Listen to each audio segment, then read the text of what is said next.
Side plank with knee to elbow connection. There is a lot of awesome stuff going on here, so let me talk you through it. First thing we want to think about is elbow is going to be underneath the shoulder, and we have the knees at about 90 degrees, maybe slightly less angle, and they are out in front of the hip, okay? We want to make sure that we don't have one shoulder falling way forward in front of the other, so they are pretty much stacked on top of one another, as are the hips. What you're going to do is plank up, and we're going to be pushing through the knee and the elbow. I want to think about this bottom oblique right here really raising up off the ground.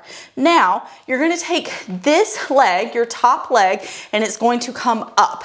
What we want to think about is there needs to be a fixed distance between your elbow and your knee at all times. They are going to travel together. They're not going to get wider apart or closer together, and they're also not going to become disassociated from each other, okay? So it's like if we had a piece of string connecting one to the other, and it's just going to move together in unison the entire time we're doing this exercise, okay? So from there, what we're going to do is we're going to plank up.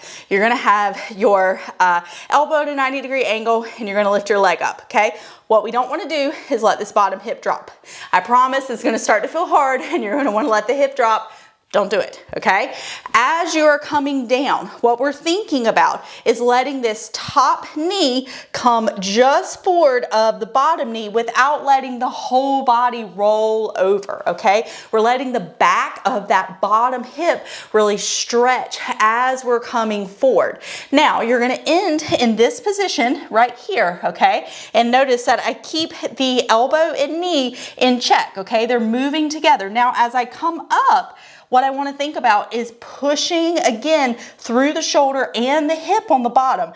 Don't let the hip come down as you come back open. It will want to do that, but we want to push through that bottom hip, push, push, push, push, push, as we come back open here, and it's going to start to burn. It's going to start to burn in your shoulder. It's going to start to burn in your core. It's going to start to burn in your butt.